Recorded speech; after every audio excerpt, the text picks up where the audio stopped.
الحمد لله رب العالمين والصلاة والسلام على أشرف الأنبياء والمرسلين وآله الطيبين الطاهرين المعصومين المنتجبين ولعنة الله على أعدائهم أجمعين من الآن إلى قيام يوم الدين. بسم الله الرحمن الرحيم.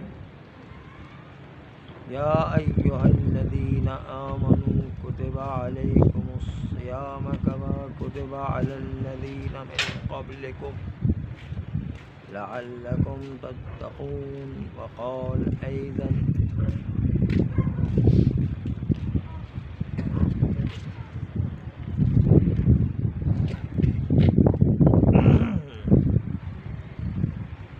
شهر رمضان الذي أنزل فيه القرآن. وقال أيضا إذا سألك عبادي عني فإني قريب. وقال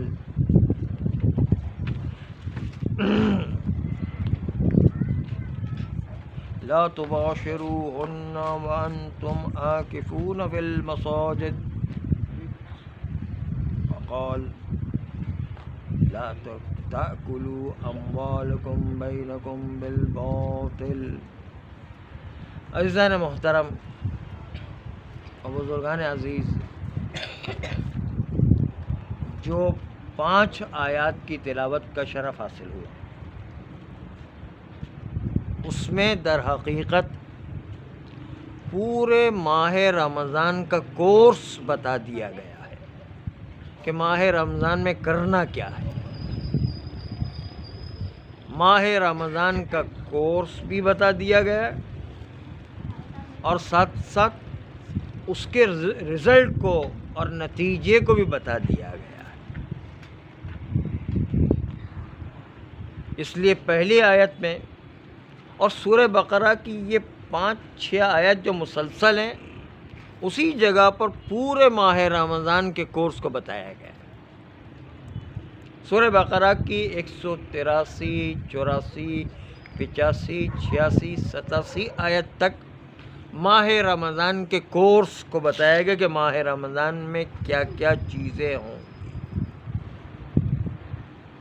ارشاد باری تعالیٰ ہوا 183 آیت سورہ بقرہ کی، یا ایھا الذین آمنوا کتب علیکم الصیام کما کتب علی الذین من قبلکم لعلکم تتقون. اس آیت میں ارشاد باری تعالیٰ ہوا کہ اے ایمان والو، تم پر روزے اسی طریقے سے فرض کیے گئے ہیں جس طریقے سے پرانی امتوں پر روزے فرض کیے گئے تھے، تاکہ شاید تم میں سے کچھ لوگ تقوی اختیار کریں، تاکہ تم لوگ تقوی اختیار کرو. تو پہلی آیت جو 183 آیت ہے، اس میں روزے کا حکم آیا. پھر اس کے بعد 185 آیت، اس میں ارشاد باری تعالیٰ ہوا شہر رمضان الذی انزل فیہ القرآن. ماہ رمضان کا مہینہ وہ مہینہ جس میں قرآن نازل ہوا. تو قرآن کا حکم آیا ہے، قرآن کی تلاوت کا حکم. ماہ رمضان بہار قرآن ہے، سب سے زیادہ قرآن ماہ رمضان میں پڑھا جاتا ہے، تو قرآن کا حکم ہوا. 186 آیت جس میں ارشاد ہوا اذا سألک عبادی انی فانی قریب. اے حبیب، یہ لوگ جب اپنے پروردگار عالم سے سوال کرتے ہیں تو ان سے کہہ دو کہ میں ان سے انتہائی قریب ہوں اور ان کی دعاؤں کو، ان کی حاجتوں کو پورا کیا کرتا ہوں. تو یہ آیت دعا اعمال، زیارت، شب قدر کے اعمال، روزانہ کی نماز کے بعد پڑھی جانے والی دعا یا علی و یا عظیم والی، یا دعا افتتاح سحری کی دعا، اور جتنے بھی شب قدر کے اعمال ہیں سب کو یہ شامل ہے۔ 187 آیت میں ارشاد ہوا، وہ بھی ہے وہ آخری حکم جو ہے سورہ بقرہ کی 187 آیت میں ارشاد ہوا، فَلَا تُبَاشِرُوهُنَّ أَنْتُمْ عَاكِفُونَ فِي الْمَسَاجِدِ۔ جب تم اعتکاف کی حالت میں ہو تو فلاں کام انجام نہیں دینا۔ تو اعتکاف یہ بھی ماہ رمضان کی خصوصیت ہے کہ آخری 10 دن ماہ رمضان کے اعتکاف کیا جاتا ہے۔ سب سے زیادہ ثواب اعتکاف کا آخری ماہ رمضان کے 10 دن ہے، اس کا حکم بھی ہے۔ تو 4 حکم ایک ساتھ قرآن میں آئے، روزہ، قرآن کی تلاوت، دعائیں، اعمال اور اعتکاف، پورا کورس ماہ رمضان کا آ گیا۔ ایک ہی جگہ پر پروردگار عالم نے سورہ بقرہ میں ارشاد کیا۔ اور یہ ماہ رمضان میں انسان سارا کام انجام دینے کے بعد، پورے جو ہے اعمال انجام دینے کے بعد، ماہ رمضان کا پورا کورس انجام دینے کے بعد پھر نتیجہ کیا، نتیجے کو بھی قرآن نے آخر میں ذکر کیا۔ آپ نے دیکھا ہوگا کہ جب ایک طبیب، ایک ڈاکٹر جب اپنے مریض کو کوئی نسخہ تجویز دیتا ہے، کوئی پرسکرپشن بیان کرتا ہے، کوئی دوائی لکھ کر کے دیتا ہے، تو دوائی لکھنے کے بعد ڈاکٹر اپنے بیمار اور مریض سے کہتا ہے کہ دیکھو اس وقت تک دوائی بند نہ کرنا جب تک کہ نسخہ پورا ہو جانے کے باوجود ساری رپورٹ کلیئر نہ آئے۔ جب تک کہ ساری رپورٹ کلیئر نہیں آتی ہے تب تک دوائی بند نہیں کرنا، اس لیے کہ رپورٹ اگر سب کی سب کلیئر نہیں آئی ہے اس کا مطلب بیماری اب بھی باقی ہے، دوائی کھانے کی اب بھی ضرورت ہے۔ نتیجہ اس وقت نکلے گا کہ جب ساری رپورٹ صحیح آئے دوائی کھانے کے بعد۔ طبیب نے جب مریض کو نسخہ لکھا اور دوائی ساری کورس مکمل ہونے کے بعد بھی وہ رپورٹ کلیئر آتی ہے تو پھر دوائی کو بند کیا جاتا ہے۔ جب تک کہ جو ہے کلیئر رپورٹ نہیں آئے گی تب تک دوائی بند نہیں کی جاتی۔ تو قرآن مجید نے بھی، اللہ تعالیٰ نے بھی آپ کو ماہ رمضان میں ایک نسخہ دیا ہے اپنی بیماری کا علاج کا، جو روح میں انسان کے گناہوں کا بوجھ آ گیا، گناہوں کا زنگ چڑھ گیا، اس کا علاج کرنے کے لیے روزہ، قرآن، عبادت و دعائیں اور اعتکاف، یہ 4 نسخے قرآن مجید نے پورا کورس دیا۔ اور کورس دینے کے بعد اختتام رمضان میں تم دیکھو، اپنا ٹیسٹ کرواؤ، فائنل ٹیسٹ کرواؤ، اور فائنل ٹیسٹ کرنے کے بعد دیکھو کہ اگر تم نے ماہ رمضان میں کامیابی حاصل کر لی، تمہاری بیماری دور ہو گئی ہے، تو اس کے بعد تم جو ہے اپنی بیماری کا علاج ہونے کے بعد جو ہے دوائی کو بند کر سکتے ہو۔ وہ ٹیسٹ قرآن مجید نے کیا دیا ہے، وہ آخری آیت میں ہے، 188ویں آیت میں آیا سورہ بقرہ کی، لا تأکلوا اموالکم بینکم بالباطل۔ آیا کہ اگر تم نے ماہ رمضان کو پوری طرح سے کورس انجام دیا لیکن اس کے بعد اپنے آپ کو چیک کرو، چیک کرنے کا طریقہ قرآن نے بتایا کہ دیکھو کہ تم نے حرام مال کھانا بند کر دیا یا نہیں۔ حرام مال کھانا بند کر دیا تو سمجھ لو تمہارا علاج ماہ رمضان نے کر دیا ہے۔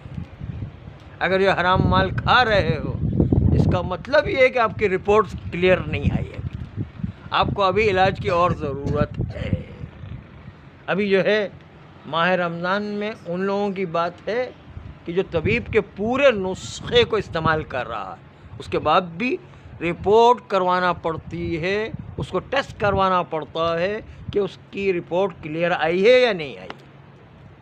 رپورٹ کلیئر آنے کی علامت جو قرآن نے بتائی کیا کہ حرام دوسروں کا مال کھانے میں آپ جو ہے کتنا بچ رہے ہیں، اس سے آپ کا پہچانا جائے گا کہ آپ کا جو ہے علاج ہوا ماہ رمضان میں یا نہیں ہوا ہے. لا تأکلوا اموالکم بینکم بالباطل، تم آپس میں اپنے مال کو حرام مال کے ساتھ ملا کر کے نہ کھا جاؤ، دوسروں کا مال حرام ملا کر کے نہ کھا جاؤ. اور قرآن مجید نے بہت عجیب تعبیر کی ہے کہ وَأَمَّا الْإِنسَانُ إِذَا مَا ابْتَلَاهُ رَبُّهُ فَأَكْرَمَهُ وَنَعَّمَهُ فَيَقُولُ رَبِّي أَكْرَمَنِ. انسان بھی بہت عجیب چیز ہے، قرآن ارشاد فرما رہا ہے انسان بھی بہت عجیب چیز ہے کہ جب اللہ انسان کا امتحان لیتا ہے اور امتحان کے طور پر اس کی عزت و اکرام و اس کا مرتبہ معاشرے میں بڑھا دیتا ہے، اکرمہ ونعمہ، اور اس کے اوپر اللہ تعالی نعمتوں کی بارشیں نازل کرتا ہے. فیقول رب اکرمنی، تو وہ لوگوں سے کہتا پھرتا ہے کہ دیکھو میں اللہ کا کتنا پسندیدہ بندہ ہوں کہ اللہ تعالیٰ نے مجھ پر بہت کرامت کی ہے، بہت نعمتیں نازل کی اور بہت میں عزت دار آدمی ہوں. ارے انسان کو کہا گیا کہ یہ تمہاری پیسے دے کر نعمتیں نازل کر کے اکرام کر کے اللہ تمہارا امتحان لے رہا ہے، یہ کوئی تمہارا پسندیدہ ہونا یہ کوئی دلیل نہیں ہے کہ جب نعمتیں نازل ہو جائے تو تم سمجھو کہ اللہ تمہیں پسند کر رہا ہے. یہ ایک طرح کا امتحان ہے، اللہ جو امتحان لینے کا ایک طریقہ ہے. وَأَمَّا إِذَا ابْتَلَاهُ رَبُّهُ فَقَدَرَ عَلَيْهِ رِزْقَهُ فَيَقُولُ رَبِّ أَهَانَنِ. اور جب دوسری طرف کا امتحان لیا جاتا ہے اور انسان سے دوسری طرف کا امتحان لے کر اللہ اس کی روزی میں تنگی کر دیتا ہے، روزی میں تنگی کر دیتا ہے. فقدر علیہ رزقہ، اس کی روزی میں تنگی ہو جاتی، اس کی مقدار روزی میں کمی ہو جاتی. فیقول ربی اہانن، تو لوگوں سے کہتا پھرتا ہے کہ دیکھو پروردگار عالم نے میری توہین کر دی، مجھے ذلیل کر دیا، مجھے رسوا کر دیا، مجھے پست کر دیا. نہیں بھائی، یہ روزی تنگ کر کے بھی تمہارا امتحان لیا جا رہا ہے. جس طرح اکرام و عزت و نعمتیں نازل کر کے اللہ تمہارا امتحان لے رہا تھا، اب روزی تنگ کر کے امتحان لیا جا رہا ہے. دونوں طریقے کا امتحان ہے. امتحان کو امتحان سمجھ کے انجام دو. اور پھر امتحان میں جب روزی تنگ ہو جاتی ہے تو بندہ یہ کہتا ہے کہ اللہ نے میری توہین کر دی، اللہ نے میرے اکرام میں کمی کر دی، اللہ نے مجھے پست کر دیا، اللہ نے مجھے گرا دیا، اللہ نے مجھے ذلیل کر دیا. قرآن ارشاد فرماتا ہے کلا، ہرگز ایسا نہیں ہے. اللہ کو کوئی تمہارے روزی کم کرنے کی کوئی انسان، اللہ کو کوئی ایسی پسندیدہ چیز نہیں ہے کہ اللہ تمہاری روزی کو کم کر دے، بلکہ روزی کم ہو جانا تمہاری ان 4 سبب کی وجہ سے جو قرآن نے 4 سبب بتائے کہ تمہاری روزی کیوں کم ہوتی ہے. ایک تو روزی کی توہین کر رہا، اور دوسرے 4 سبب قرآن نے بتائے. لا تکرمون الیتیم، تم یتیم کا اکرام نہیں کرتے ہو. ولا تحضون علی طعام المسکین، اور مسکین کو کھانا کھلانے پر رغبت نہیں دلاتے. خالی کھانا کھلانا بھی کافی نہیں ہے، لوگوں کو رغبت دلائی جائے کہ مسکین کو کھانا کھلایا جائے. وَتَأْكُلُونَ التُّرَاثَ أَكْلًا لَمًّا، اور تم لوگ میراث کے مال کو اکلا لما، یعنی حلال و حرام ملا کر کھا جایا کرتے ہو. جیسے بھائی کا حق کھا جاتا ہے، بھائی بہن کا حق کھا جایا کرتا ہے، ماں باپ کا حق کھایا جائے، اولاد جو ہے ماں باپ کا حق کرے، ماں باپ اولاد جو ہے ماں باپ کا حق ہے، ماں باپ اولاد کا حق کھا جاتے ہیں۔ جو اس کا اپنا بھی حق بن رہا تھا، اس کا حق اور دوسرے بھائی بہنوں کا حق ملا کر کے سارا کا سارا حق کر جاتا ہے، کھا جاتا ہے۔ تاکلون التراث اکلا لما، وہ آخری سب سے اہم ہے۔ وتحبون المال جما، وتحبون المال حبا جما، اور تم لوگوں کے دلوں میں مال کی محبت جمی ہوئی ہے، جم گئی ہے مال کی محبت، اور ایسی جمی ہوئی کہ نکلنے کا نام ہی نہیں لیتی۔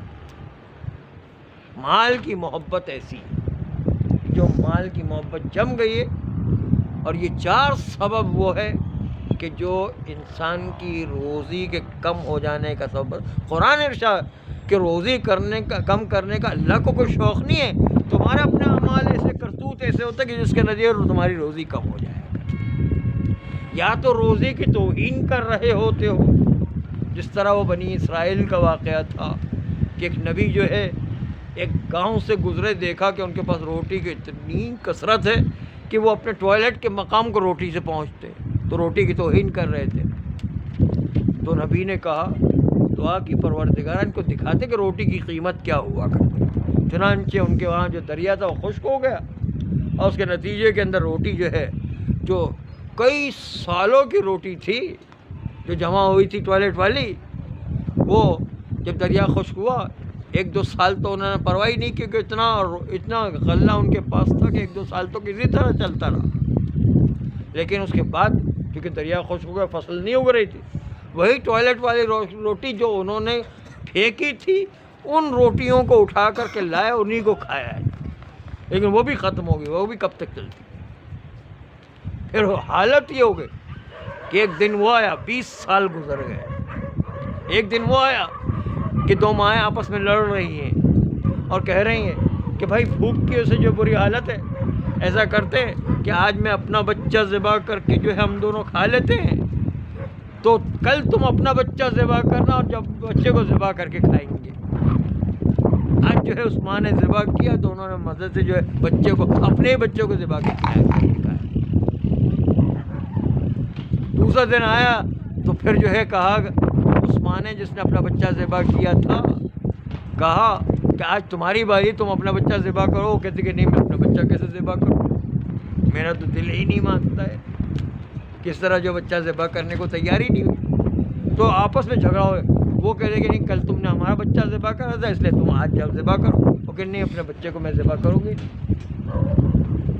جب ایک نبی وہاں سے 20 سال کے بعد دوسرے نبی گزرے، تو انہوں نے دیکھا کہ اتنی بری حالت ہے کہ مائیں اپنے اپنے بچوں کو ذبح کر کے کھا رہی ہیں، اتنی روٹی کی جو ہے مصیبت آ گئی ہے کہ مائیں اپنے بچوں کو ذبح کر کے کھا رہی۔ تو نبی کی آنکھوں میں آنسو آ گئے کہ اتنی غربت ہے کہ مائیں اپنے بچوں کو ذبح کر کے کھا رہی ہیں۔ تو نبی نے دعا کی، پروردگارا ان کو روٹی کی قیمت پتہ چل گئی، اب جو ہے عذاب الہی ان سے دور کر دے۔ جب جا کے وہ دریا پھر جاری ہوا اور پھر وہاں پر روزی کا انتظام ہو سکا۔ تو روٹی کی توہین کرنے سے بھی جو ہے روزی کم ہو جایا کرتی ہے، اور یہ 4 سبب بھی پروردگار عالم نے بتائے کہ جس سے انسان کی روزی کم ہو جایا کرتی ہے۔ اس لیے پیغمبر اسلام صلی اللہ علیہ وآلہ نے